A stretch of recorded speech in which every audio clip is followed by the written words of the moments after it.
For over 20 years I've been making historic replica garments for living history enthusiasts, museums, reenactors, and lovers of historic fashions. We care about quality and we care about authenticity.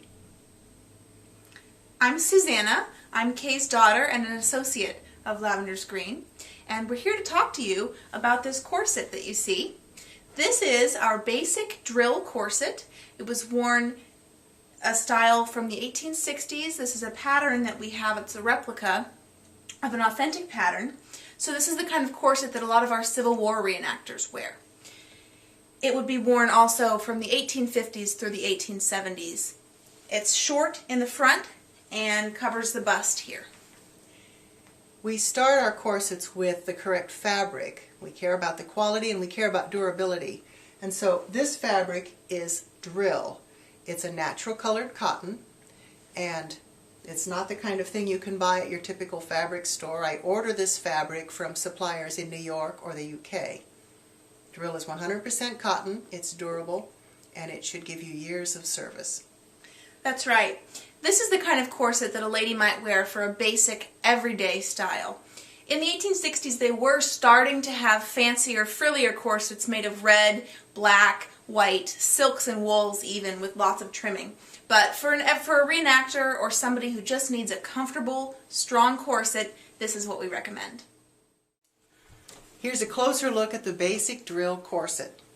Not only is the fabric we use important, we also give the corset structure by using quality steel boning, which we also special order. We use both 1/4 inch and 1/2 inch wide boning throughout the corset. You'll notice it's white. It's coated with a special paint that keeps it from rusting. To keep the boning in the casings, we use cotton bias binding on the top and bottom of the corset. It gives it a clean finish. Another essential quality piece of our corset is the busk. The busk is the name for the steel boning with hooks and eyes attached. This type of closure was originally invented in the 1840s, and it changed the stays that women had been wearing, which did not open in the front, into a true corset. Only a few companies today produce and sell steel corset busks in various sizes, so we order these from a wholesaler as well. The busk is the most expensive part of our corset. The invention of the corset busk was liberating. It meant that any lady could now get dressed easily by herself. In fact, we'll show you how easy it is to put on a corset in just a bit. Now we'll show you how to put on the corset. First, always wear a shift or chemise as they were called, made of comfortable cotton and loose fitting underneath your corset. A modern tank top will do in a pinch. The corset fabric shouldn't touch your skin or it will be uncomfortable for you, and it will get sweaty and dirty much sooner. Regardless of your cup size, you won't need a bra under a corset. Start by loosening the laces in the back, wider than you think you'll need. Susanna will be modeling her favorite corset, which is an 1890s hourglass shape. It's a longer style than the 1860s corset we looked at earlier. This one is made of coutil, which is a fine white fabric for corsets. It's very sturdy, and we've trimmed it with lace.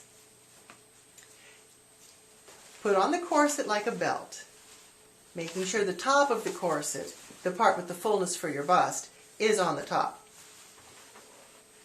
You can fasten the busk starting at the top or the bottom, but not both. It is impossible to fasten the middle hooks last. The busk should click into place. You may need to adjust yourself into the shape of the corset a little, like you would a bra. Now you can tighten the laces a little bit at a time as you are comfortable. Put the left side in your right hand and the right side in your left. Cross the laces and pull gently with enough tension to keep the center back tight. You'll notice the laces.